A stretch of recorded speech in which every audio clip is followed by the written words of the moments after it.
Good day, everyone. Welcome to our stakeholder engagement and public consultation with the Presidential Fiscal Policy and Tax Reforms Committee. We will start off shortly with the national anthem and then go into the discussions for today.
O God of creation, direct our noble course, guide our leaders right, help our youth the truth to to know, know, in love and in love and honesty honesty to grow, and and living just living and just and true, great great lofty lofty height attain, to build a to nation build a where nation peace where and peace justice and reign. justice reign. Okay, great. Welcome everyone again. Good to be here once again to one of the stakeholder engagement sessions. My name is Esiri Agbeyi. I'm a partner with PwC Nigeria and also leader of the Family Business Services for PwC Africa. Today, we'll be having a very engaging session as always with the Presidential Committee on Fiscal Policy and Tax Reforms. And I'll be introducing at this moment the chairman of the committee, Mr. Taiwo Oyedele, who leads the committee and will lead the conversations for today. Welcome on board, Taiwo. Thank you very much, Esiri, and thank you to all our stakeholders. So this is a syndicated session where we try to bring everything together in terms of the engagements we've had with over 17 different groups, making up about 36 different subsectors. The outline that I have for my presentation today is to start with the global context and then bring it back home in terms of what we are trying to do with the Presidential Committee and how we do our work. We will discuss our bold ambitions and the expected outcomes. We'll share with you the progress we've made so far and what else we're working on, and then paint a picture of what success looks like. And then we take questions that you have already provided. We then conclude with our key ask and next steps. So to start with, I think it's always very important to pay attention to what's happening globally because no country is an island. We live in a global community. And because of what happened around 2019, 2020 with the COVID-19 pandemic, the world went into a panic. There was a shutdown in many countries, and that affected a lot of people, particularly those who earn a living on a daily basis. As a way of response, many governments just resorted into literally printing money and giving to their citizens to spend. Unfortunately, that policy decision, why it was necessary, led to consequences, including inflation that the world is now dealing with. Inflation in itself is an issue that is always of utmost importance to policymakers because it can fuel social crises as well as increase inequality and poverty. In dealing with that, you would also find many governments would then raise interest rates, tightening policies, both monetary and fiscal in some cases. But that in itself also has implications for growth. If not carefully managed, can actually lead to a recession So what we're seeing now is the outcome of those issues. And we see inflation around the world. We see monetary and fiscal policy tightening, which is now biting in terms of economic growth. In addition to issues around geoeconomic fragmentation, where you have the US sometimes, China going in their different ways. Some countries align with them, some don't align. Actually, we also find countries who are, trying to look inward, sometimes closing their borders, introducing tariffs, and that's what you can easily call deglobalization, which is not good for the world's economy as a whole. The IMF, International Monetary Fund, in one of their forecasts as at the end of October, projected that growth will be slow across the world.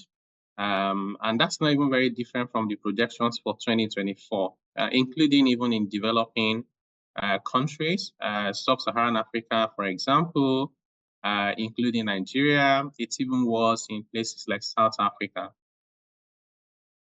So if you bring it down home, what you would also see is that some reports by the Bureau of Statistics as of 2022 indicated that about 133 million Nigerians live in multidimensional poverty. And I'm sure that if this study is conducted again at this time, that number is likely to have increased, because these were the numbers before first subsidy removal, before Naira flotation, before the prices of goods and services and inflation got to the level where it is today. And what that means is, while we cannot control what happens to the rest of the world, whether Russia will strike Ukraine, whether Israel will have issues in the Gaza, whether there will be anything to do with COVID-19, there are clearly issues that are within our control that we can address. We see economic growth for Nigeria has been quite slow for many years, below population growth rates, therefore adding more to poverty. Inflation is high, even though it's high everywhere in the world. Nigeria's inflation is about 4 times higher than the global average. What that means is there are things that we have to address which are peculiar to us and not to do with the rest of the world. Unemployment rates in terms of decent job remains high, even though statistically unemployment rate is about 4.2%. But if you have a lot of poor people, but yet they are recorded as being employed, it simply means that the kind of jobs that they get is not decent enough to give them the kind of lives that they want. We have low revenue for government, resulting in high public debt, in many cases resulting into overdraft from the central bank, which in itself further adds to the inflationary pressure that we have. Investment is declining. We don't have sufficient investment to grow our economy. There can be no growth without investment, and you cannot have investments without conducive environment, including your policy environment for those investments, including domestic and foreign investment as well. We've seen the increase in the rate of emigration, and these are people leaving the country. While the percentage of people leaving the country is not, the highest. In fact, the rates of people leaving the country or who have left as a percentage of the total population is even lower than the African average and lower than the global average. But what's more important is the reason why those people are leaving. So there are countries where they have a national strategy to send their people abroad. India would be an example. The Philippines would be an example. So people going abroad is not in itself a problem, but if they are leaving because they are frustrated or they don't see hope, then that's an issue to worry about, even if it's only 0.0001%. We've also seen instances where corporates are making decisions to divest. Some of them are leaving, some of them are reducing the scale of their operations in the country. While it may be for different reasons, including their business strategy, which means it would have happened regardless, There are also instances where we can attribute that to the business climate, which is within the control of the government. And you see the reason why our people live in multidimensional poverty here, education, access to health, living standard, including safe drinking water, sanitation, as well as work and security. So this slide just gives more context in terms of the issues we've been dealing with over the past, let's say the past decade, and the trend we've seen in terms of the government budget, how much of that is funded by revenue, how much of that is funded by borrowing from the central bank, and by extension, how much that has contributed to the inflation crisis that we have. Particularly when you look at the inflation of food, inflation of energy, including people who are buying diesel, they easily understand what I'm talking about, as well as for health. So and you would imagine these are the most basic issues for any country, for any people, food, health, and energy. The Nigeria Economy Summit Group conducted a study about 2019, and that was a national tax perception study. And it shows that the tax system reflects a very low tax morale. In other words, the vast majority of the Nigerians don't want to pay their taxes. They do not see anything wrong with evading taxes. Only 17% of Nigerian adults believe that they should pay their taxes correctly and to pay it at the right time to the right authorities. Well, if you interrogate, which was done by asking them, why is it that you do not want to pay your taxes? The number one reason they gave is they do not trust government. And number two reason is we don't get enough for the little that we pay. And number three is even when we want to pay, the process is complex and sometimes corrupt. And when we asked businesses as well, it was just slightly better. Only 31% will pay their taxes. Nearly 70% will rather evade paying their taxes. Interestingly, when we ask the Nigerian people, what should government do for you to start paying your taxes? Their top two rather, is education and health. And that for me gladdens my heart because it shows that despite the level of poverty and hardship, Nigerians are still prioritizing what's most important, which is human capital development, health, and education. When companies and businesses were asked the same questions, their priorities were number one, electricity, and number two, security. And to be honest, whether it's education, health, electricity, and security, I do not think we need any survey to know that these are the basic things that government must provide for the people. So, having said all of these, what is the role of the Presidential Fiscal Policy and Tax Reforms Committee? So this committee was set up by Mr. President, and it was inaugurated on the 8th of August, 2023, with very broad mandate, essentially cutting across three pillars. Pillar one being fiscal governance. How do we manage our finances, spending, borrowing? How do we ensure coordination between monetary, fiscal, and trade policies of government? Proper coordination between the organs and agency of government at the federal level, and also with subnational, in other words, with states, as well as with local governments. Pillar two is revenue transformation, focusing on both tax and non-tax revenue. For non-tax revenue, we're also looking at oil and non-oil, including other natural resources, including government assets, as well as including government interest in enterprises. Number three being economic growth facilitation. Now, this pillar focuses on the fact that at the end of the day, the best way for you to have a decent society and fund government sustainably is to have an economy that is growing, is to have growth that's inclusive and carrying everybody along. And therefore, we're looking at what are those impediments to growth, to trade, to businesses, for small businesses, medium-sized businesses, large businesses, multinationals, domestic investors.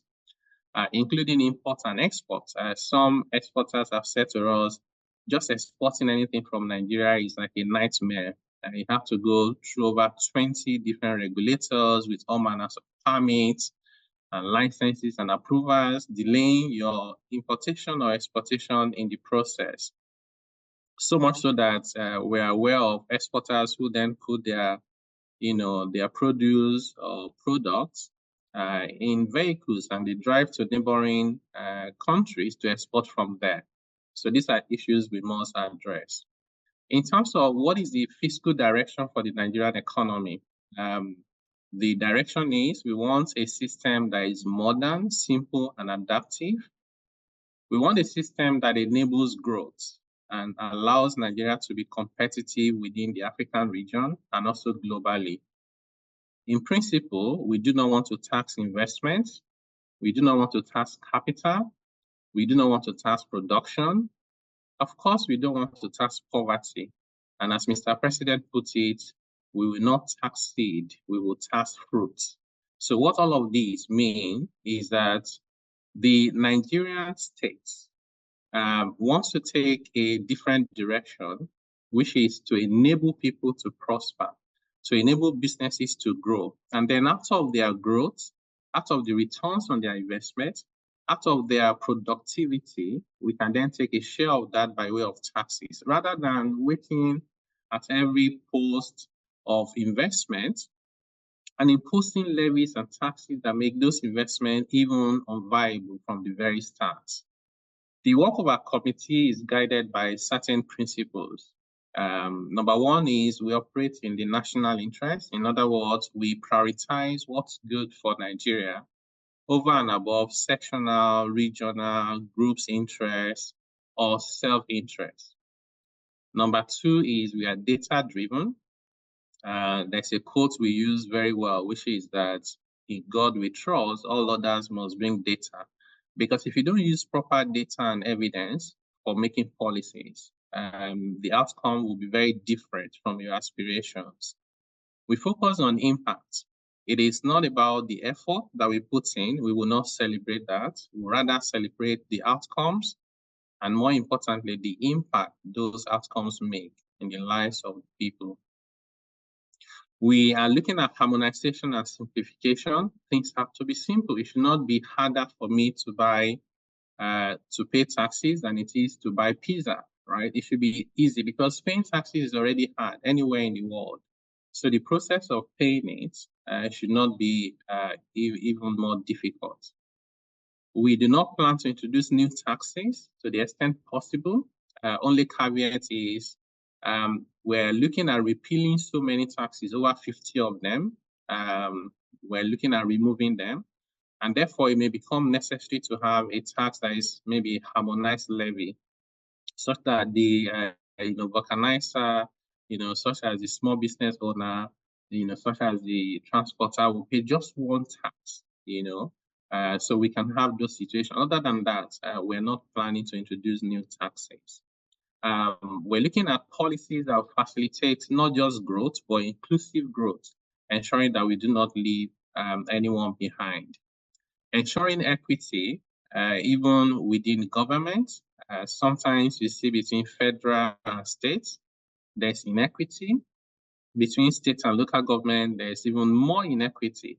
So we think that first and foremost within government, there has to be equity. Follow what the law says, be fair to everyone. And then between the government and the people, on the other hand, there has to be equity in the way we treat ourselves, in the way we treat people who are most vulnerable. And small businesses, for example, that are rarely on the table when policy decisions are being made. And sometimes there's not anyone who is looking at the issues from their lenses. We welcome diversity of views.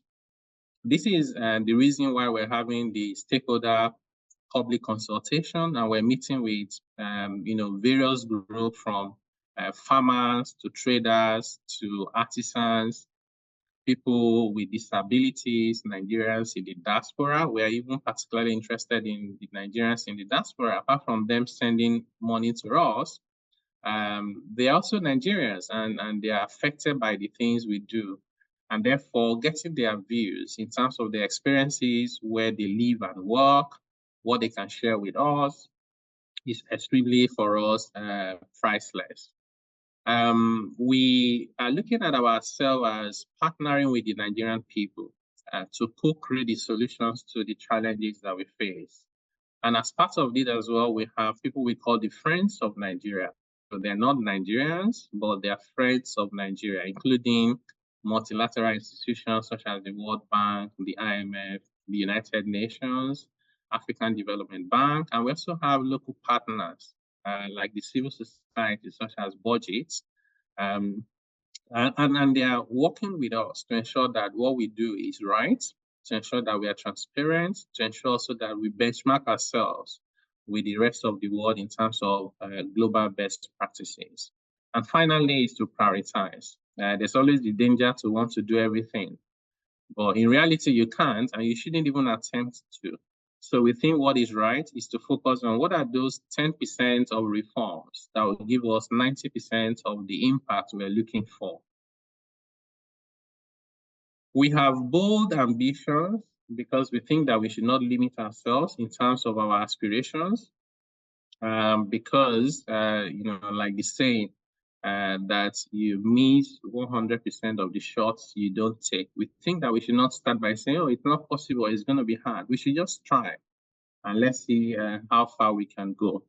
So we have ambitions to reduce the over 60 different taxes and levies across local government, state, and federal government to a single digit. In other words, when we are done with our work, we envisage that we'll have less than 10 taxes combined across all 3 levels of government. The tax to GDP ratio today is around 10%. We're looking at moving that to about 18% over the next 2 to 3 years without introducing new taxes. And where we expect to get that from is that there's significant non-compliance, so we close the tax gap. We have issues to do with incentives that are being abused, so we're going to look at rationalizing incentives. There's significant cost of collection and leakages. We'll close that as well. So we think that just by doing the right thing here and there, we can more than double Nigeria's tax revenue without introducing new taxes. And in fact, despite removing and repealing more than maybe 80% of the existing number of taxes that we have. We want to create a fiscal system that is intelligent and therefore trying to control itself. So if, for example, you have landed property in Lagos, you have bank accounts, you go to the mall and you spend a lot of money, you travel abroad for vacation, and then your tax returns shows that either you have no tax returns or you've only paid 10,000 in a whole year. The system is going to be asking you, this is not making sense. If you import goods and you under-declare so that you don't pay duties, and then you file returns and you want to claim deduction with the FRS and you overstate it, the system will also flag it. And that's what is done in many countries using technology. So we want to promote fiscal equity to ensure that there is equity between economic participants to the extent that they're doing similar businesses, and also between the government and the people. We are planning to rewrite all the tax laws, all the major tax laws in Nigeria. We want to rewrite them because many of them are so old, like the Stamp Duty Act is a law of 1939 before our independence. So we think that amending them is not the ideal thing. Let's just rewrite them and make them simple, make them contemporary and fit for purpose. As part of that, we also have plans to even amend the Constitution to address issues around clarity of taxing rights, what revenue should go to what level of government, for what responsibilities they need to discharge. If you remember the dispute around VAT collection, should it be collected by the center? Should it be collected by states?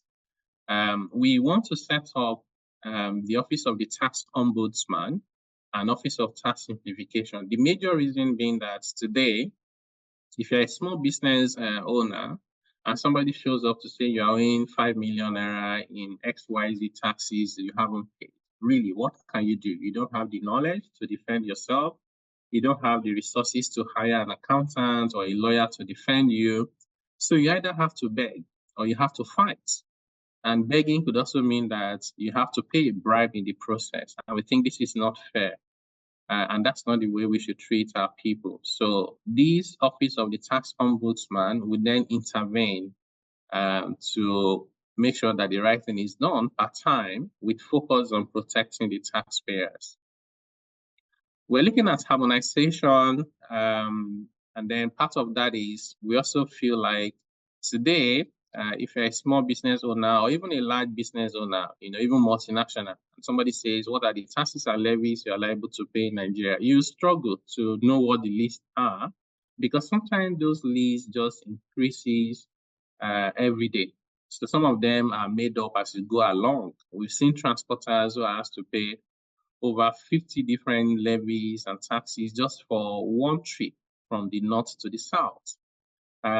We spoke to the Market Traders Association of Nigeria, MATAN, and they said that even people who are selling pure water, they're just fucking pure water. They said they pay 7 tickets every day, and they call them tickets. So why should you pay 7 different taxes every single day just for selling pure water?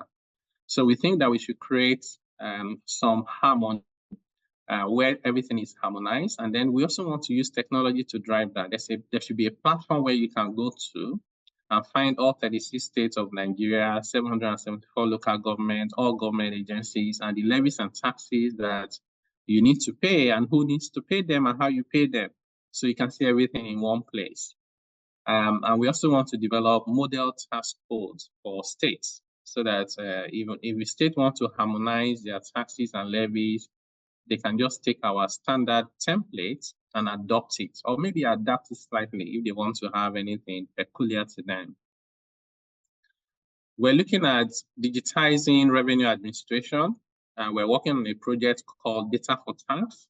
This project will pick the intelligence about your income, your savings, your spending, and link them together. So you go to the mall, you go to the cinema, you buy a car, you register it, you buy a property, whatever economic activities you do, even your phone call, the system will pick all of that. On one hand, it will help us to identify the poorest people. You don't need to really go to villages and rural areas or remote areas to find who is poor. If we have this kind of intelligent system, it will tell you who is poor. That was why during COVID, many countries were not asking people around. They just knew from their database who was poor, and they just credited them. Some of it will be mobile money, could be to your bank account. We want to do the same thing in Nigeria. So it will help us identify the poorest people that needs to be protected or who also need conditional cash transfers or other interventions. And then we also identify those who are not so poor and have the ability to pay, but they are not paying, particularly some of the very rich and ultra high net worth individuals, and even a lot of executives and the middle class, and some business owners make a lot of money and they don't pay taxes. We're looking at VAT fiscalization, where the VAT system is also digitized in terms of the invoices that you issue, so that for every transaction that you conduct, the taxman sees a copy almost immediately, therefore preventing evasion. So we're looking at how can we optimize revenue from government assets. So government assets all over the place are in trillions and trillions of naira, but they're not being well managed. Some of them are idle, some of them are suboptimally used. So can we bring all of that together under the Ministry of Finance Incorporated to manage those assets for us, including government interest in enterprises, whether it's NNPC, whether it's NLNG, whether it's refinery. So all those business enterprises, bring them together in terms of the management. And that way we can optimize value for our country. If the value of those assets are 100 trillion and you make just even 10% returns per annum, that's easily 10 trillion naira of revenue that we can make. We're planning to introduce a national tax amnesty in 2024, and that is to ensure that people can plead the past so they can have the confidence to go forward, because going forward, it will not be business as usual in terms of tax evasion. We were looking at fiscal management in terms of, a new national tax policy. The national tax policy we have now was done in 2017. We think it's due for a review. But in addition to that, we're using that opportunity to include policies around spending. So should government build an international worship center when we don't have, roof over primary schools, when you don't have health center with facilities and healthcare personnel, when you don't have road from the farm to the market? Should we be building airports, for example, instead of providing potable, clean water to our people? So should we not prioritize those things that put our people in multidimensional poverty? So those spending policy and borrowing policy would also include this time around in the new national tax revenue, spending and borrowing policy. We want to be able to improve the coordination between monetary and fiscal policy as well as trade, and then develop a national fiscal framework for our country so that we stop referring to the IMF standard that says our debt, to GDP ratio is one of the lowest in the world, even though we are struggling to service the debt. So should we not come up with a threshold that is fit for our purpose and reflective of our circumstances? Many countries we are comparing ourselves with, we borrow at, near 0%, but we borrow at double digits. So what should be the budget deficit as a percentage of GDP? How much should you borrow from the central bank as a percentage of your revenue? All those benchmarks, we want to be able to develop it for ourselves, and it to be applicable to federal, state, and local governments to guide our fiscal management. So the outcomes we expect, the image you see on the screen is a self-service terminal that has just been introduced by the South African Revenue Service. And they say this is like a tax office. It can do anything for you apart from paying you tax refunds. Just imagine they're going to put it usually where they find ATMs. So you can just walk to a machine and take care of your tax affairs without having to travel to the tax office or beg someone to give you what you're even entitled to. That means we have a sound fiscal environment that will aid economic growth with fiscal equity, clarity of taxing rights, single-digit taxes across all levels of government, increase in tax to GDP ratio to minimum of Africa average, and integrating revenue functions so that instead of having over 60 MDAs, all chasing revenue, they can then focus on their primary mandate of facilitating economic growth while revenue collection is administered for them and on their behalf using technology. So the people will pay less and government will collect more because you address the inefficiency in the current process. Collaboration and coordination, self-service will be promoted where people can take care of their own affairs right from their devices. And also, we hope that government would then rely less and less on borrowing to finance public spending, and more importantly, to improve the quality of spending of the monies that the Nigerian people pay and our natural resources, income, and to then increase accountability and trust. So what progress have we made? We submitted our first report to Mr. President in October, which we call the Quick Win Report. We are currently in the phase 2 of our work, which is critical reforms. This is the phase where we are rewriting the laws, and the last phase is full implementation and change management. These progress reports we submitted, one thing that is good about our committee is not just to make recommendations, we work with the government to implement our recommendations. So this report that we submitted is at various stages of implementation as we speak. Some of the recommendations are fully implemented. Some of them are still being, being looked at for implementation. We have, for example, an emergency economic intervention bill where we identify that some of the things we need to do in the immediate term require that we change the laws establishing those practices. For example, we have provisions asking Nigerian businesses to pay taxes, certain taxes and levies in foreign currency, which doesn't help us. The estimate we have from the central bank is about $3.5 billion a year. So you're essentially asking Nigerian businesses to go to the foreign exchange market to go and look for dollars that is scarce and use it when they find it to pay government. It doesn't increase the dollar liquidity in our economy, but it adds to the pain and pressure on the naira unnecessarily. So to be able to take away that burden, we need to amend the law. So we identify many laws like that that require urgent attention, and we put them together as one bill, which we call the Emergency Economic Intervention Bill. It's now going through the final review process, after which we will go to the National Assembly for enactment. So some of the measures or the recommendations we have in our first report includes how to improve public financial management discipline so that government is more prudent with how they manage our resources. How do we optimize value from government assets and natural resources? A data tax intelligence system, which I spoke about earlier on, data for tax to expand the tax net. We also have recommended the increase in personal relief allowance for employees.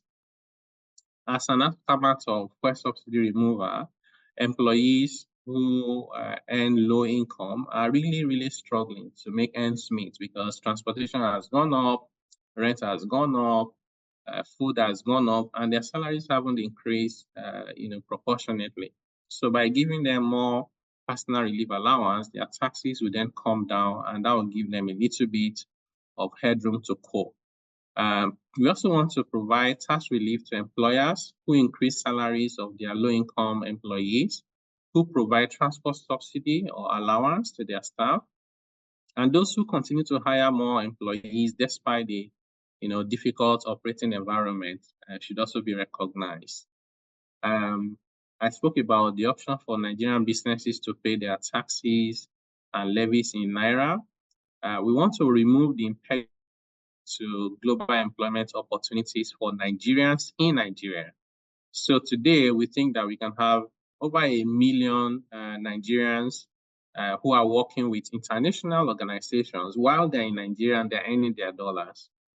But we've identified some legal, tax, and even immigration impediments that is making that very unattractive to those multinationals and global companies to hire Nigerians in Nigeria. And they would therefore sometimes prefer to go and find someone in Kenya, someone in South Africa, or India, or Philippines.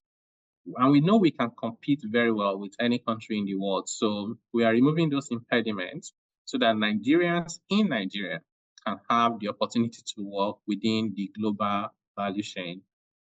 We've recommended the suspension of VAT on diesel, and this has been implemented, as well as tax waiver on CNG conversion, and renewable energy items. We are recommending the suspension of certain multiple taxes, particularly the ones that place some burden on poor people and small businesses, like haulage tax. You are moving goods from one place to another, all manners of taxes. You have advert tax. You're just doing one small business. You put a banner in front of your office, and some people just show up every time asking you for, money. Kiosk and shop taxes, even bicycle and wheelbarrow tax are in Nigeria. So we're just saying these things don't make sense, and those taxes should be suspended. We are currently engaging with the subnational because this is really within their purview. And so far, we are receiving positive responses from them. We want to promote export of goods as well as services and intellectual property. In fact, we think Nigeria will be more competitive in terms of services and intellectual property like the creative sector, even more than goods. Because for you to produce goods competitively, you need a lot of infrastructure, electricity, roads. Those things will not happen overnight. Whereas for services and IP, you need less of that, which means why do we focus on only goods? Goods are good, right? But also focus on services and intellectual property. We recommended for the FRS to allow taxpayers to make part payments within the tax solution, which they call Tax Promas. That has been fully implemented, as well as we recommended the waiver of penalty and interest on tax liability, and that also has been fully implemented. So we are grateful to the FRS, and they're the #1 in terms of implementing our recommendations. So the issues we are looking at include developing a national tax and fiscal policy framework. I spoke about that before. Tax harmonization, consolidating and redrafting the major tax laws. We have a new withholding tax regime that we have finalized, just waiting for the law to be passed so that we can publish it, where we're going to reduce the withholding tax rates on many business income to relieve people of the working capital burden and cash flow burden on their businesses. We're also looking at the exemption for SMEs. We don't think SMEs have the capacity, and they shouldn't be burdened with the requirements of withhold tax here and there of their transaction. We think we need to give them the breathing space just to be able to survive. Withholding tax on betting and gaming is being introduced. When you win, that's when you win, because once you win, it becomes an income that is liable to personal income tax. So taking some withholding tax from it will be a way to ensure that there's no evasion, and the rate that we put there is in the draft is actually small. I think it's about 5%. We want to revamp the tax agent function. So tax consultants, some of them do excellent jobs. Some of them are corrupting the system. So they produce accounts with various numbers. The one that goes to the bank is different from the one that goes to the management and the one that goes to the tax authority. We want to promote competence and ethics, because we can't have the country of our dream if in our own little space we're not doing the right thing, because these things add up. So we're going to be working with the professional bodies, ICANN, CITN, Nigerian Bar Association, and ANAN in particular on this issue. VAT fiscalization and electronic invoicing, I spoke about that. The FRS will be transformed from Federal Revenue Service to Nigerian Revenue Service. We introduced the Office of the Tax Ombudsman, and we want to recreate the Joint Tax Board so it can play a national role of coordinating issues around tax and fiscal matters, so that its role will be more than just advisory. We want to introduce a whistleblowing framework to curb corruption in tax administration. If somebody asks you for a bribe and there's a way you can whistleblow, that will help reduce the incidence of corruption in revenue administration. We're working on, harmonized tax code for subnational and also the tax amnesty scheme. So what will success look like? Overall, we are looking at getting our country to a point where we collect better. What do we mean by that? You design the tax system so that the burden of tax does not continue to rest disproportionately on the people at the bottom of the ladder. That's what we have now. We are literally just taxing poverty. We need to make sure that our incentives make sense. We need to leverage on technology and big data. And we need to modernize what we do, from customs, single window, to revenue authorities and even government agencies. We need to budget better by adopting zero-based budget. We think that we should reprioritize government spending so that we focus more on the things that will address the basic needs of our people so they can be out of multidimensional poverty. Remember those things around health, education, living standard, work and security should be the priority of government at all levels. And we think that we should reclassify our budgeting. Instead of just saying something is capital and then we're using that to buy cars and buy, laptops and TVs and desktop. I'm not saying whether those things are not necessary, depending on how you look at it. But then we should focus on infrastructure, because when you build a head office for a government agency or you buy cars, those things don't stimulate economic activities. But when you build roads, you provide electricity. So those infrastructure that stimulate economic activities should have a separate heading, infrastructure, in the budget. And then we should have a heading for human capital development, just focusing on education and health. And then the rest of it can now be your recurrence and debt service. So that way we are measuring things that are most impactful and important to our people. Number 3 is to spend better by tackling corruption, improving transparency, and ensuring that you give taxpayers value for the monies that they have paid, not that every time you open the newspaper or you listen to radio or TV, you see that money has been stolen here, it's been stolen there. That's not helping us as a people. We need to just improve, including enhancing our public procurement effectiveness. We need to manage better by adopting technology for expenditure management, ensuring that we comply with the rule of law, including benchmarks that are indicated in the law, and also make sure that we have a self-correcting system that will flag it when something is going wrong, rather than waiting for, after the damage has been done, we're running up and down. And sometimes, like we've seen from, former president, late president, Sani Abacha, you can spend another 20 years trying to recover the money. Whereas if that money had been used at the right time appropriately, it could have meant that there's development in Nigeria today more than we have. Then we need to report better, transparently. We need to be accountable.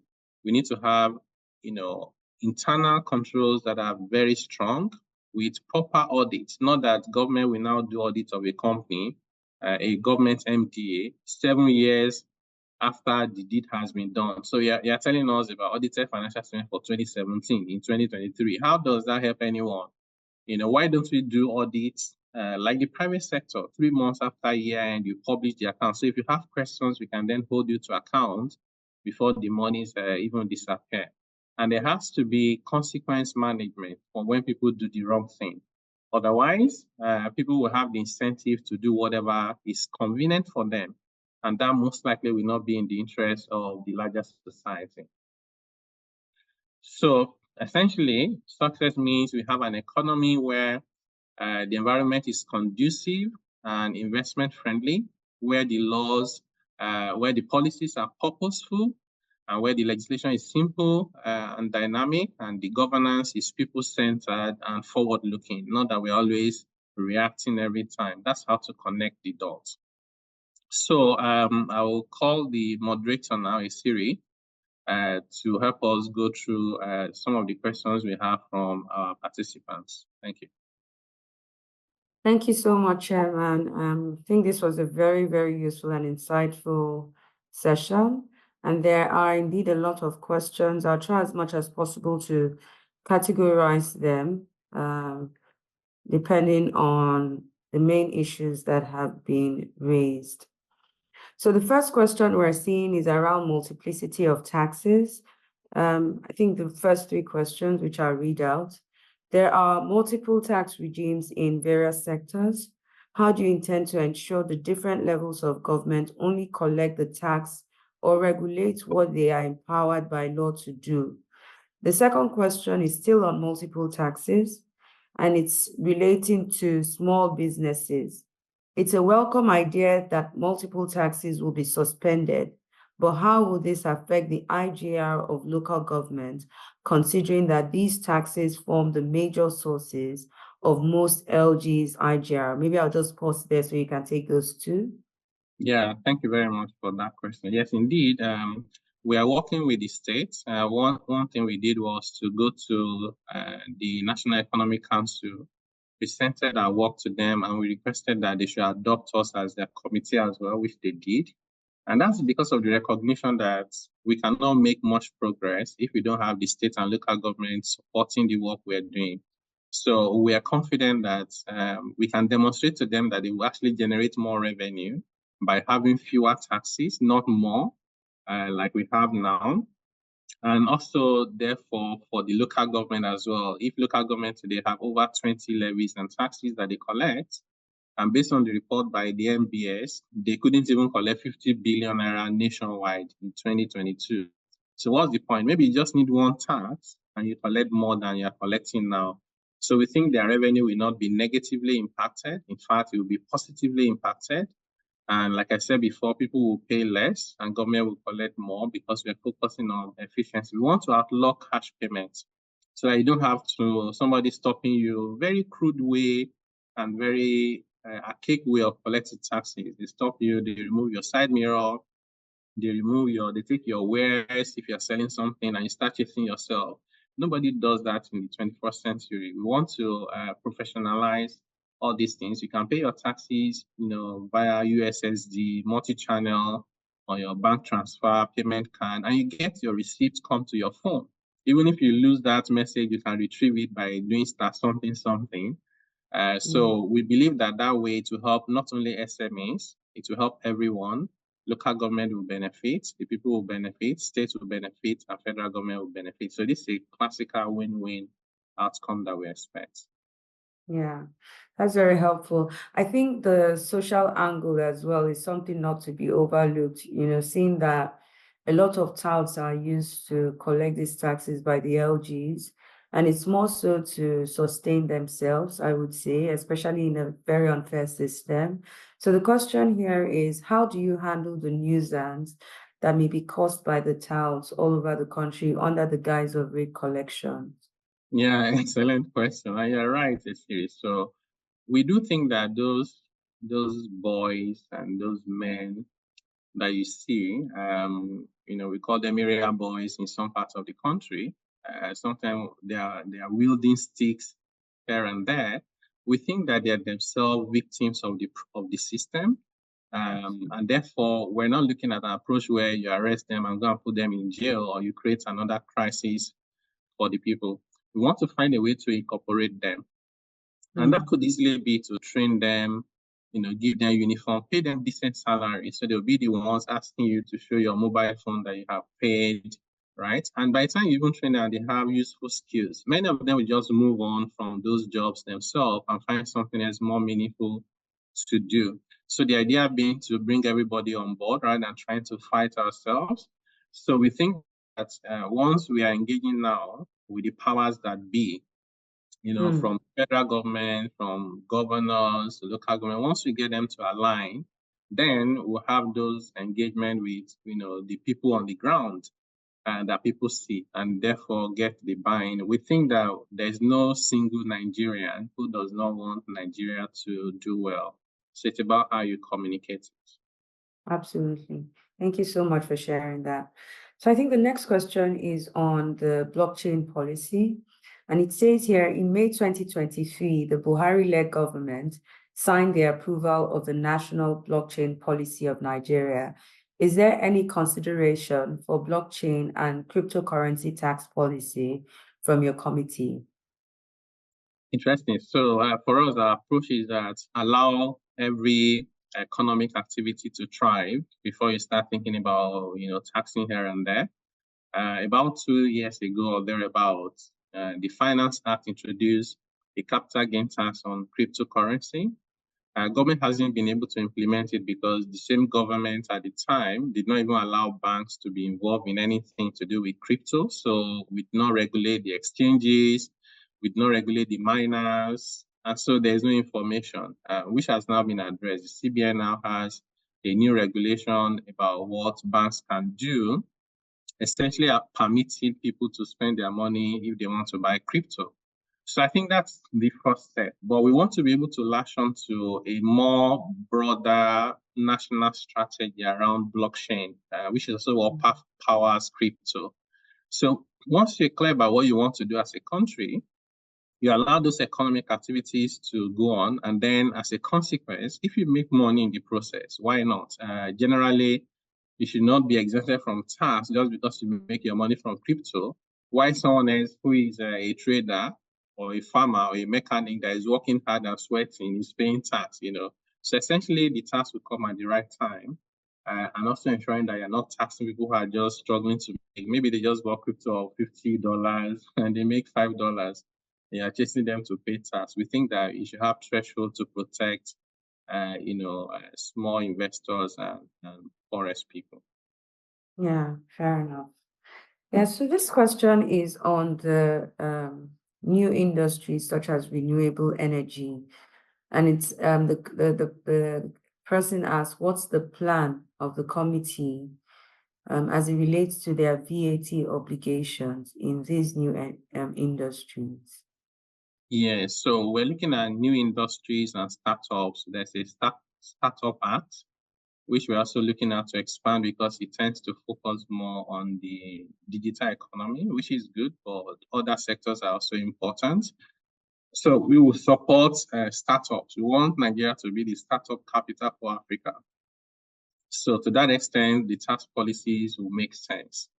But in terms of the VAT for renewable energy sector, specifically as in that question, we've already recommended waiver of VAT, and that's because we remove first subsidy, energy cost has gone up, we are promoting renewable energy, why then impose taxes on it? So duties and VAT should not be a burden. So I believe that is being implemented, but again, if we have any particular issues where policy is one thing, and what you find on ground in terms of implementation is a different thing. So do please flag that for us to follow up and address. Yeah, I think an easy one is probably around the solar panels where the batteries continue to be taxed at the ports, but the panels themselves are not taxed. But then the batteries contribute a significant value to the entirety of those equipment. Yes, we're having those engagement with the customs service. And once we identify the specifics, then it will be easy for us to address them. Sometimes the reason why you have this divergence between policy intentions and implementation is because those regulators will tell you about the abuse, where people will then bring all manner of things and say they are battery for renewable, even though they are not batteries for renewable. But again, I think the solution is not complicated. Once you have HS code, some of these things can even be done without human intervention. And then you focus on addressing the abuse rather than punishing everybody just because a few people were doing the wrong thing. So I do agree with you. We'll take that up with the Nigerian Customs Service. Okay, thank you so much, Charlie. This question it's more a suggestion, but I think maybe something that you can also feedback on. I want to suggest the committee works more on a central database that will enable all relevant tax authorities to assess HNIs appropriately, because some of them will have businesses in some states and only declare the ones they have in the states they reside, instead of declaring the global income. Thank you. Yes, so we do think that some high net worth individuals are trying their best to pay the right amount of tax, but a good number of them are not paying correctly. So therefore, but to be honest, it's not just about the high net worth individuals. If you go all the way down, you remember the study we conducted, even the middle class, even some people that are at the bottom of the ladder. So vast majority of Nigerians are not paying their taxes correctly. Mm-hmm. That's partly due to the tax system itself not being properly designed, which is what we are addressing now. But once we figure that out and we decide what is right, then everybody has to do the right thing. Whether you're a high net worth individual, whether you're a middle class, or whether you're a business owner. And that way, by using intelligence, whether you operate in 2 states or in 10 states, whether you even operate abroad, you have a business in Nigeria, you have operations abroad, or you don't even live in Nigeria, but your business is here, you pay the right amount of tax because the data will show what you need to do. And by the way, Nigeria is a signatory to International Exchange of Information with over 100 countries, and we are receiving data from those countries. If you are a resident in Nigeria and you suddenly have a $2 million assets in Dubai or the US or Canada or the UK, and you haven't declared that for tax in Nigeria, you have questions to answer. So this is the way we are looking at it to address making sure that people pay the right amount of tax.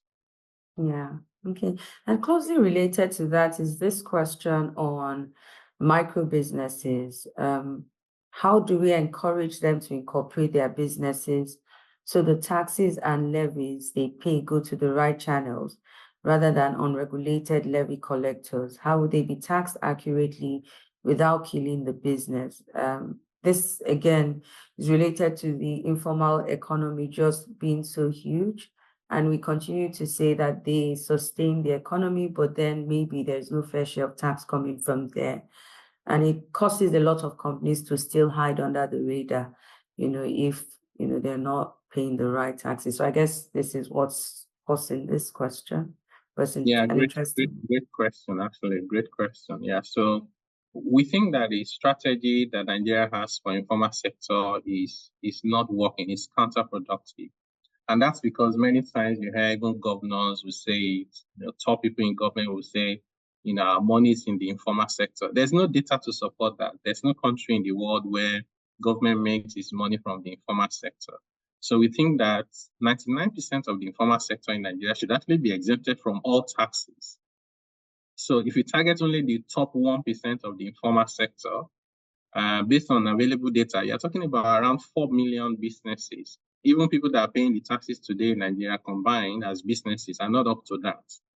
So we are working on a strategy for the informal sector for Nigeria to adopt.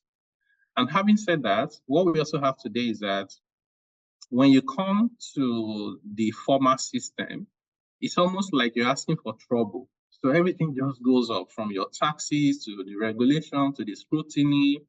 So why would anybody want to do that if they just want the peace of mind running their business? So we, as a country, with our policies and how we implement them, we have to make formalization attractive so that there's a pull factor, right? And then everything can be taken for granted where people then aspire to register with CAC, incorporate, and do things right, which is also good for them that when they formalize, they're able to then access so many things, including, partnership opportunities, even with people abroad. You can have international partners, you can access credit facilities, you can grow your business.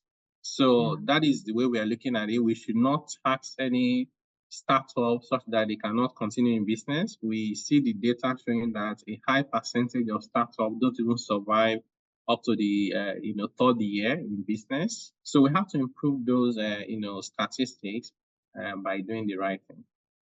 Okay, great one. And this is just a nice way to get on the next question, which says, is the committee looking at restructuring the FIRS and perhaps other taxing authorities in terms of focusing in reducing the duplication of tax reviews and audits? For instance, to have a desk review, tax monitoring, tax audits, and on one assessment year is not efficient and increases the cost of doing business? Yes, the answer is yes. So in fact, the work is already almost 100% completed now. So we've sat down with the FRS leadership to look at how to reorganize. So there's a new organization structure for them with the focus on the taxpayers. So before it was always what was convenient for the tax authority, bring this here, go there. So that is now being implemented and people will begin to see the impact very soon. One of the major issues was how can we harmonize tax audits? Why do you have debt review, monitoring, tax audit, investigation, special investigation? Nobody set up their business to be attending to tax authority. It's not good for the people. Even the government themselves don't even have the capacity to be doing that. So we do understand the pain and we are tackling that head on. Okay, great stuff. So this is on transparency and accountability. And maybe I'll just take these two questions. What's the plan to handling transparency and accountability of revenue received? And then the second question says, I just wanted to know if the committee is looking at the tax expenditures, which is taking up the revenue that should be coming into government's purse. Yeah, brilliant. So on the first one, yes, that national tax perception study shows that the Nigerian people don't really trust government and they don't feel like they get proper value for the taxes they pay.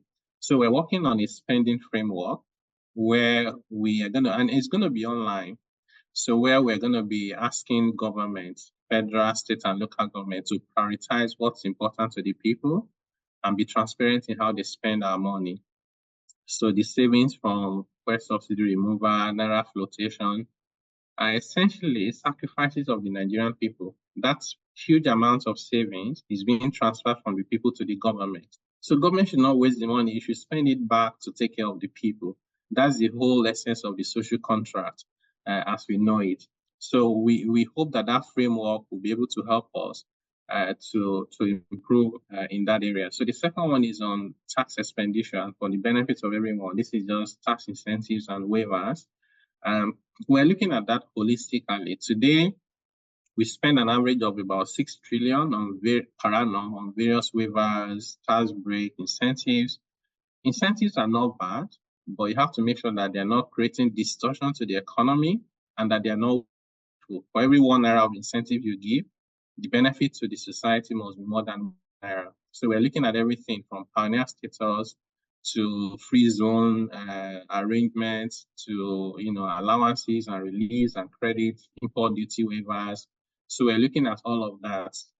Our expectation is that when we are done, that number will come down because we would have cut out the wasteful spending and the ones that create distortion, but there'll still be a good number in terms of naira amount of tax incentive that we need to keep because they are good for our people, like exemption on basic food item, on medical, on education, as well as exemption for small businesses. Okay, great. This question is on the stability and predictability of our tax laws. I thought that the introduction of the Finance Act was, a welcome one, but for this individual, it's becoming arduous for them. So it says, how will the committee ensure that, we minimize the changes through frequent annual finance acts? Yeah, so we have received that feedback from many of our stakeholders. They're concerned that we just bring too much uncertainty. Before they wake up, we say there's a new finance act changing everything. Sometimes when they're doing their investment plans, they're not aware of these things, and then we introduce them midway. So because of that, we have decided that we will not continue with the annual finance act. So there is no plan to introduce finance act for 2024. Instead of that, what we're planning to do is the things we need to amend, we're doing that through the Emergency Economic Intervention Bill. And then more fundamentally, we are rewriting the laws. So because the laws are very old, that's why you need to keep amending them. But if you rewrite them and you engage broadly with stakeholders to make sure that it's reflective of what we all want, then we think that for the next few years, there'll be no need to amend. So amendments will then become less frequent and by extension, reduce the uncertainties that come with it. So I do agree with the person that has that question. Yeah, very great perspective. This question, Tyro, is on government-owned entities. What's the committee doing to block the revenue leakages from the government-owned entities? Yes, so we think that government-owned entities should not even be collecting revenue. They should just focus on their business. And then the organization that has been set up for revenue collection should collect on their behalf. So in many countries, even social security contribution like your pension is even collected by the revenue authority like HMRC in the UK. So the plan is if you automate collections, if you harmonize them and you ensure transparency in what you need to pay and what has been collected, you cut out all those waste, inefficiency, and in some cases, corruption that may be in that process. Okay, great. This question talks about Nigeria not being bereft of beautiful ideas, but my fear is the implementation. What is the plan for strict implementation? Yes, fair point. So this is something we recognize from the very beginning, and therefore, in setting up our committee, Mr. President said, I'm not just looking for reports, I'm looking for implementation. And that's why we didn't wait until the end of our committee to submit reports. We are submitting reports as we go along. We discuss them, and then we support government to implement while we pick on new ideas. So we think that will give, like I said, we already have about 5 or 6 of our recommendations that have been implemented already. So that's how we're going to continue for the life of the committee's mandate. So we are hopeful, not that we're hopeful, we know that the implementation rate for our recommendation will be much higher than we have seen in the past. And we are hopeful that it will be 100%, even though I have to say that's quite ambitious, but that's our target. Yeah, wish you all the best. Okay. This question says, like, does coming up with a new national tax policy entail review of the existing national tax policy and bringing it in line with global best practice, or are we abandoning the existing national tax policy and coming up with an entire rewrite? Yeah, so I'll say it's maybe somewhere in the middle. So we're not abandoning it. So we're starting with what we currently have and say, what do we need to improve? And then what should we add? Like I said earlier on, we want to add policy around spending, just in case there's a governor somewhere who doesn't understand that they need to prioritize health, education, and the living standard, and also even borrowing. Should you go and borrow so you can pay salaries or do foreign travels? So those are the things we are adding. So when we are done, it will be an enhanced version of what we have now without discarding everything we currently have, because it will be wrong to say that everything we have now is not good enough. It's actually that it is good, but it could be better. And that's what we are trying to do. Okay, great. So what does the committee see as its role in coming up with fiscal, low-interest funding alternatives to the intervention funds which the CBN has signaled will be discontinued? Yes. So we have certain activities that are really critical to the economy, like agriculture, like manufacturing. And you cannot ask them to go and borrow at 26, 30%. How will they make money? It will be almost impossible. And even if they make money, they have to pass the cost to the rest of us. And that will fuel inflation and poverty. So we think that it is right. And the CBN has done the right thing to say it's not their job to start doing development finance. Is the job of the fiscal authority. So we're going to be working with them. We're already discussing with stakeholders on possible ways of making sure we can fund businesses, Greek manufacturing with single digit interest rates. So that's done anywhere in the world, by the way. So we want to find more decent way, a sustainable way of doing it, because even the CBN doesn't even have the skills and the capacity to administer it. That's why many of the intervention funds haven't been as successful. So it will be now something that will be handled mostly by the fiscal authorities with development institutions. Okay, thank you, Carol. I'll just go straight to the sustainability related questions, especially on the back of COP28. It's interesting that there are questions like this here. So is there a plan to introduce, about two of them I'll ask at the same time, is there a plan to introduce carbon tax breaks for organizations who actively promote ESG? And then secondly, from the social lens, what are you doing to address women's needs and priorities within the tax system? For instance, recruitment of women for tax administration, improving access to technology, and tax information for women in the informal sector, childcare, etc. Awesome. Yeah, so I like that question, because when you talk about equity, it's not just about, small businesses, large businesses, federal government and state government. It's also about gender. And historically, society has been put together by men. I think that's the way to put it, such that it favors them to the disadvantage of women. And that's from job opportunities to political appointments or political roles, to even the burden of family care, right? So now that we are all waking up to that realization, we need to fix it, and we need to fix it urgently. We cannot allow the tax system to then compound an already unfavorable situation we have for women. So therefore, our policies take into account, and that's also even the composition of our team is very intentional, that the members of our committee and the people who lead our subcommittees, we have a good blend of men and women across different walks of life.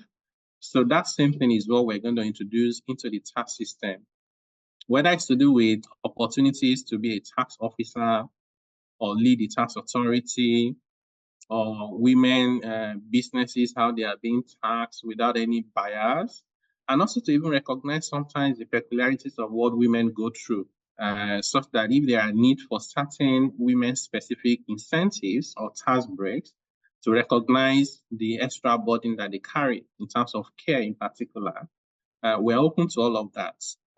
This is also one of the areas that we discussed in a recent engagement with the United Nations Development Program on equity for women. So happy that someone is addressing the issue as well. And so the first question around ESG carbon credits, we think that we should latch on to a more strategic plan for Nigeria. So Nigeria's ambition or promise or commitment is net zero by 2063, and now we're 2023. So between now and that time, what should we be doing, and how does fiscal policy and tax come into play? We don't want to jump ahead of ourselves and then put the cart before the horse. We think what we should do is make sure there's a comprehensive plan, and then what are the gaps that tax can fill, whether it should be carbon credits, whether it should be carbon tax, even the border adjustments, given the African Continental Free Trade Area. We're looking at all of that to make sure that at the end of the day, we have what is right for our people. This was the major reason why the some green taxes that were introduced by the former the administration of the former President Buhari close to the end of their term, like single-use plastic tax and the tax on some vehicles, were suspended because we feel like we shouldn't start with imposing taxes, but look at a comprehensive plan for the country. Okay, great. So maybe I'll just ask these 3 questions because they're all related to state administration. In a situation where each state has different taxpayer identification number, what are you doing to harmonize them? And then the second one's asking, what is the position of the committee on bribes collected by some tax officers from taxpayers? And then the third is asking about refunds from the government becoming a nightmare. This has a negative impact on investment. What's the committee doing about this? So refunds, tax IDs, and then bribery in the system. Yeah, excellent question. So the way we have it today is you have tax identification for, like, I'm resident in Lagos. I have a number for Lagos State Internal Revenue Service. I have another one for the Joint Tax Board. I have a company and then it's registered with FRS. You don't need all those fragmented identities. They just make things difficult. The same way we also have driver license, voters card, NIN. We just need to start harmonizing things. That's how every country will manage themselves. Not only just because of the fiscal system and the economy in terms of businesses, but also for the insecurity. So we are already having that conversation. Once we are done, our plan is to have NIN as the anchor or primary identification for individuals. And then for businesses, it will be their RC number with the Corporate Affairs Commission. So that way, everything else rests on those primary identification. That will help us to gain some harmony rather than fragmentation that we have. In terms of bribes, yes, the study that has been conducted, in fact, says that about 2/3 of Nigerian adults said they were asked to pay a bribe in the process of wanting to pay their taxes. It's already hard to pay tax. Why should I have to pay a bribe in the process of paying my taxes? So this is one of the reasons why we're trying to promote self-service so that you can do things on your own without speaking to anyone. Get your tax clearance certificate online. In fact, we think that we don't even need tax clearance certificates. You can pay your taxes, you can file your returns easily just from the comfort of your home or office. That will cut out, those issues. And then whatever is left of that, we are introducing a whistleblowing framework so that people have a way to report when they don't like what they're seeing. So everybody then becomes the police of the system, and the chances that this will be successful is much higher than if you're just waiting for EFCC and some FRS officers or state internal revenue officers to be the one enforcing compliance. Because sometimes you may find some of these officers themselves are compromised. So, and the last one around refund, yes. To build trust in the system, you must be able to pay refund for excess taxes or whatever mistakes or errors the taxpayer has made. There are countries like the Nordic countries where people actually intentionally overpay their taxes because they know government will return it, sometimes with some interest. But in Nigeria, even if you genuinely, or sometimes because of the way the system has been designed, like input, output, VAT interplay, right? Government says deduct his output from source, but I have my input. Just to go and claim that refund, they will tell you special audit, go and bring payroll, go and bring invoices, print out your ledgers. You can be on this for years, and sometimes when you're done, they just find out, they just cook up some liabilities elsewhere that you even regret applying for the refund in the first place. We want to address that. And the other thing we want to do is that because money is fungible, if you have excess payments in VAT, why am I asking you to bring money to come and pay withholding tax, to come and pay CIC? So I should be able to move my money around, and we have the technology today, as we speak, within our financial system to even make that happen. Once we have the legal framework in place and the political will to implement it. Yeah, great. I think those ideas are really brilliant. Now, this question is talking about removing impediments to global employment opportunities for Nigerians in Nigeria. How will government create incentives to attract global companies to employ locally and contribute to solving the employment and FX problems in Nigeria? Yeah, so we think that our people, particularly our young people, have the skills that can compete internationally. Our time zone is favorable to most countries in the world.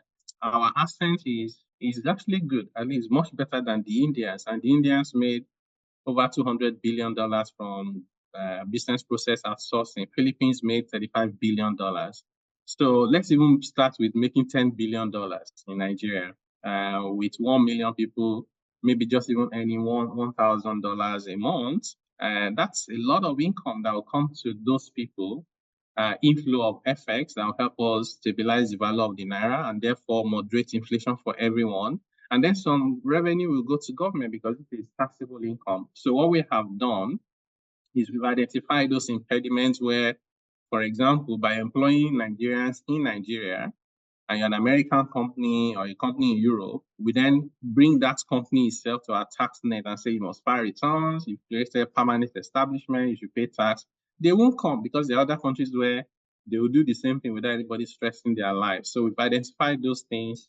We put them in the Emergency Economic Intervention Bill. Once that law is passed, we'll then promote it in terms of awareness, implementation. We're going to speak to those multinationals. And we think that will just open up significant opportunities for our people, particularly our youth, to gain the employment within the global value chain. There are a good number of Nigerians who don't want to leave Nigeria. They rather be here and be successful rather than being desperate to go elsewhere. Yeah. Okay. Still on, businesses staying back. This is saying, can the committee look into the current draconian minimum tax rate of 0.5% on turnover? This is negatively affecting businesses and it's like paying tax out of capital. And I agree 100%. So I can tell you right away, in our draft law, because I told you we are rewriting the law, this will go away completely. We think that asking people to pay minimum tax when they haven't made a profit, or they've made just little profit, and you say, oh no, but I expect you to pay at least this amount of tax. How does that even make sense? You're asking them to use their capital to pay government. That's the fastest way to kill any company. So that's going to go. And we don't want to tax capital. We don't want to tax investments. Great. This is welcome news. Okay, so these are 3 questions I'll ask at the same time. And it's all about reliefs. One is asking, what relief can be made available to those who give for philanthropic causes? Another is asking for doctors getting tax-free call duty allowance so that more doctors can stay back in the country. For persons with disability that can't do anything at all, how can we help them? Excellent. So, yeah, so in some countries, if you donate to charity, maybe to take care of motherless kids, promote education of girls, and all of those nice things that government should be doing, by the way, but they're not doing, you get a tax deduction for doing those social goods. We don't have that in Nigeria. So we are rewriting the personal income tax law. And this is one of the things we are debating. But just to be clear, We haven't landed on it because we need to consult broadly, and these things can also be easily abused. But in principle, I do agree that if you donate to do what government should be doing, then we should allow you to even get some tax relief in the process. Doctors and beauty call allowance, can it be tax-free? The reality is that, the work doctors do is extremely important, but also is the work of teachers. It's also the work of even, food vendors. Without food, we will not be alive. Without education, we will not grow. Without healthcare, we may die young. So there's so many people who are doing very important things to the economy.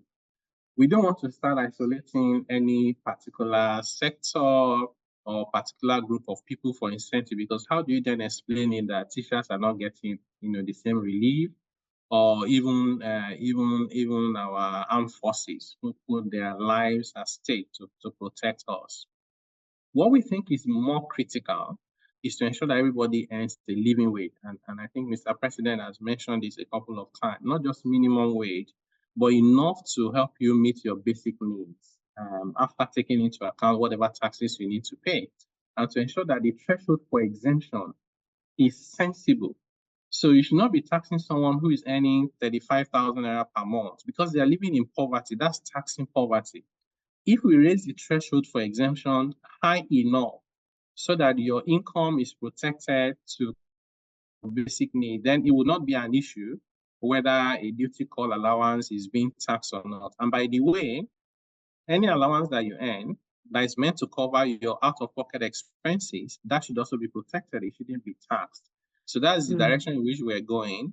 When we are done with it, not only would it benefit doctors, it would also benefit other professionals and even people with different vocations. In terms of people with disability, so we had a session with people with disability, and one of the most exciting sessions we had. So for those who attended, we also received feedback from them.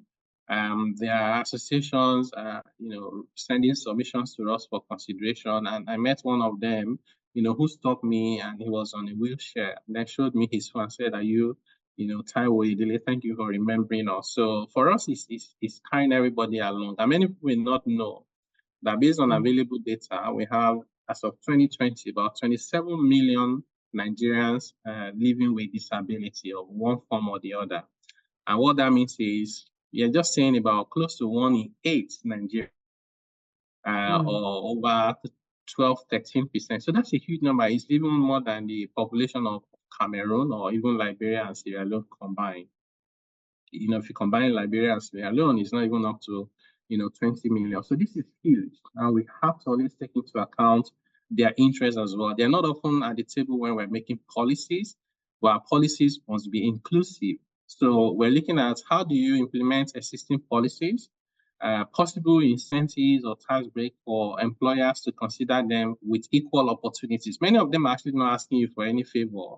They're just saying, don't shut the door at us. Give us the opportunity to compete with everyone else. So that's what we will do. Yeah, I think that aspect of inclusive growth is really important, and it's a great takeaway even for me, just calling out teachers as well, who honestly run the economy through the education that they give to us, but definitely it feels like they don't get the better end of the stick most times, even in terms of retirement contributions and all that. So I think if we can really make propositions and implement along those lines, that would be fantastic for the nation.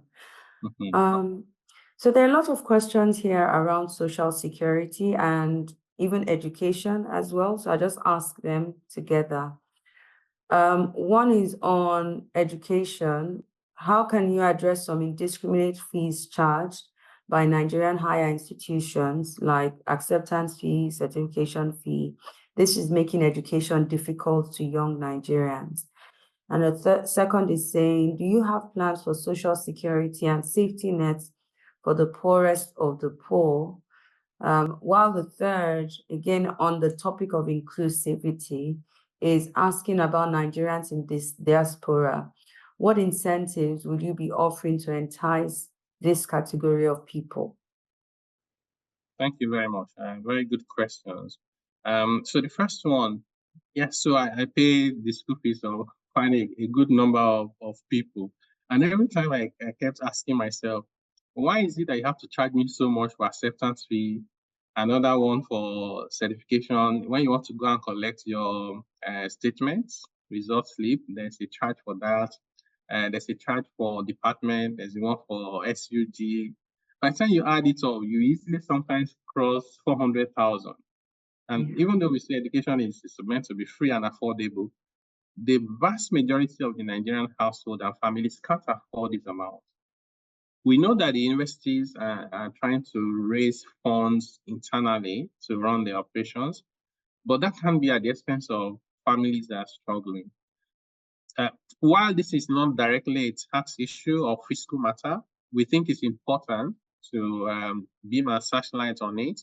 And the way we are looking at it is working with the government around the student loan scheme. If we can set that up properly and it's up and running, then the pressure on universities to try and generate revenue from other sources will come down, because it will mean that they can charge the right amount of fees for tuition.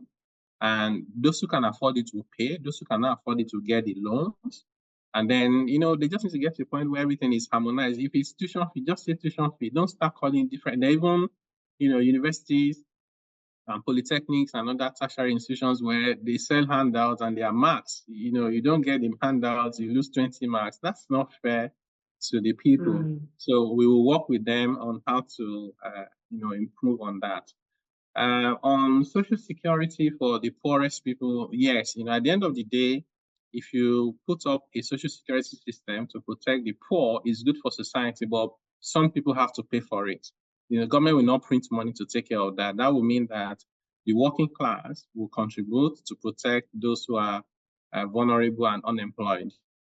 We have a few things currently around that you can call social security. Maybe the idea will be, how do you make it more effective and then expand it over time? And the last one is around Nigerians in the diaspora. So the intention here is not to ask Nigerians in the diaspora to start paying taxes to Nigeria on their foreign income. They're already paying taxes where they are. Most of the places where they are, the tax rates are very high as 40, in some cases even 50%. So, and they're already doing a lot by sending money to their families and relatives and friends in Nigeria, which the World Bank estimated was about $20 billion in 2022. So rather, our focus with the Nigerians in the diaspora is, what can we learn from them? And how can they help us? Because even when you leave Nigeria, Nigeria doesn't leave you. So it's in your own interest that Nigeria is doing well. It can also improve the respect you get even when you go abroad. When home is good, you're respected outside. If it's not so good, everybody's looking at you like you're a refugee rather than an expatriate. Yeah. So yeah, we receive very positive feedback and responses from the Nigerians in the diaspora when we had a session with them. Many of them said, wow, they were reluctant to come for the meeting, but they were glad they did. So we're going to just build on that going forward. Well done, Tyrell. So there are three questions I'd still like to ask. Two of them I think you probably already addressed. I'll read them out the same, but then we'd focus on the last question. So how does the Presidential Committee intend to capture the informal sector into the tax net? You've talked about this already. In the light of the growing importance of sustainability, I'm curious to know if the committee has any plans to enhance sustainability practices in Nigeria. I think you kind of gleaned on sustainability, but if you'd like to still shed more light, that would be fine. But this is the last question, and the one that hasn't been addressed. Does your scope include land ownership or registration simplification? There is a lot of capital to unlock there. Yes. Very, very good questions.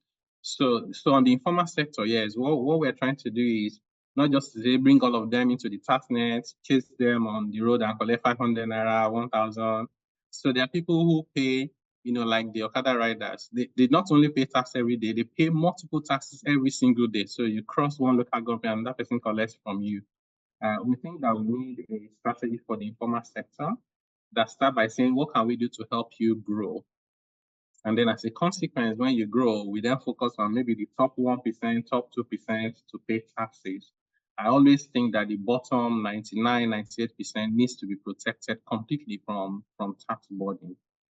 On sustainability, in addition to what I said before, I think we are looking at a carrot approach more than stick.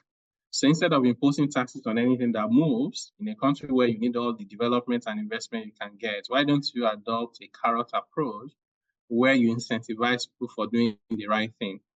And those could be in form of, either carbon credit or some encouraging people to do whatever benefits the economy. If you help us, reduce CO2 in the environment, and we have a scheme where you can then sell it to those who need those credits to do whatever they're doing, it becomes viable.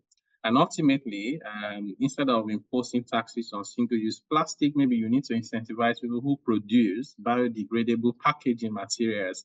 Instead of taxing producers of bottled drink, the PET bottles, maybe what you need to do is to make sure that you incentivize them so they collect those bottles and recycle them. And we can use that to even solve other problems that we're facing. So those creative ways of solving our problems, so we don't keep thinking like and acting like the military regime, everything is just punish people, that doesn't work in a modern society.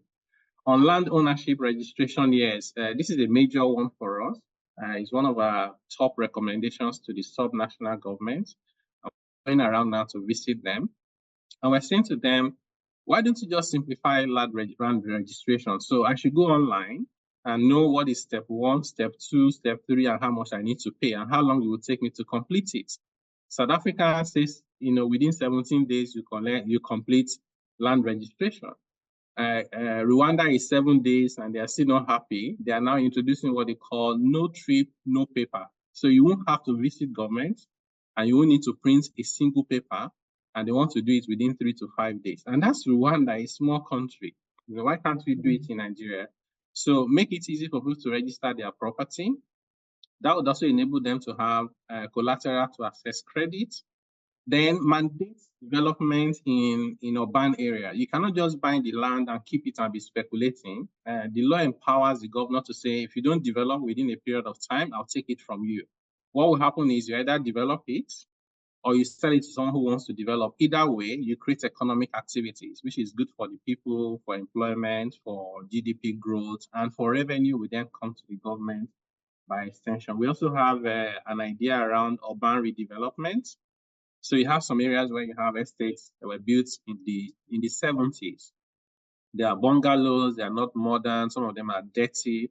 And there are private sector people that will say, you know what, I'll redevelop this place. So instead of bungalows, they do some high rise, they give you free modern flats. And then they use the remaining space to build the one they will sell to recover their money. You can have access to the train because there's a station there. You can have biodegradable way of managing waste, which is environmentally friendly. You just have a modern society, just by initiative. Government doesn't even need to spend €1 to get that done. So those are some of the ideas we're sharing now with the state. And so far, so good. They are receptive to those ideas. Thank you so much, Taiwo, for taking our time to attend to all these questions, which a lot of clarity as well. And that brings us to the end of the Q&A session. Thank you. Thank you. Thank you very much, Esiri. So I will just close the session now. Now that our stakeholders have asked us a lot of questions, we're going to ask them a few favors.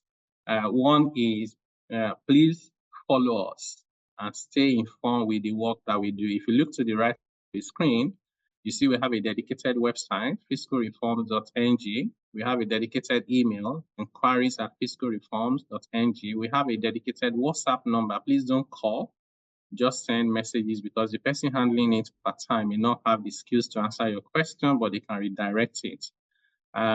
If you are comfortable with social media, you find us on LinkedIn, on X, formerly Twitter. You find us on Instagram, Facebook, and we have a dedicated YouTube channel. In all these platforms, Fiscal Reforms NG will do the magic. Only on LinkedIn would you have to worry about Fiscal Reforms Nigeria. Ask questions and seek clarification where necessary. We're here to work for you. This is a service to our country. develop your knowledge and interest and understanding of fiscal matters. So there's nothing that is more harmful than ignorance, especially in this world today where information is freely available. So don't pay that price of making mistake when you can easily acquire the knowledge. Just take interest. Give us feedback and share your perspectives and recommendations. Inform and engage others within your network and circle of influence. So if you have attended this stakeholder forum or you watch this on YouTube or on the internet, share it with a friend, share it with a family, someone that needs to know, that needs to hear about it.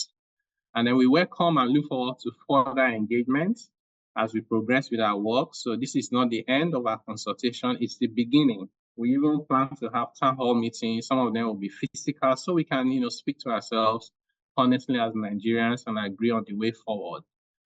Finally, we plan to administer some surveys. When you do consultation like this, even the view of one person will make it to your list of to-do list. Before you start making policies that affect only 2 or 3 people, you need to then conduct a survey to know the extent of, how many people can relate to that problem. In other words, we will prioritize an issue that affects 40% of our stakeholders than the one that affects 2%. Like I said earlier on at the beginning of this presentation, we're looking at those top 10% interventions that will give us 90% of the impact. So watch out for our surveys and please do respond when you receive them. So I have met so many Nigerians and I'm also one of them. I haven't met a single one that says this is the Nigeria of our dream. In other words, we know that this is not where we need to be as a country. That's not where we want to be. That's not the Nigeria we want. But we also know that to get that Nigeria of our dream, we have to do a few things. And those things are better accomplished when we do them collectively. Our collective will to succeed is so strong, it cannot be overcome by any impediment. So if you agree with me that this is not the Nigeria of our dream, I say come with us on this journey to create Nigeria that we want. Like Abraham Lincoln said, the best way to predict the future is to create it. So thank you all very much for joining us. Thank you, Esiri, for the excellent moderation, and thank you to our secretariat for hosting this program. May God bless the Federal Republic of Nigeria. Thank you, and this session has come to a close. Bye-bye.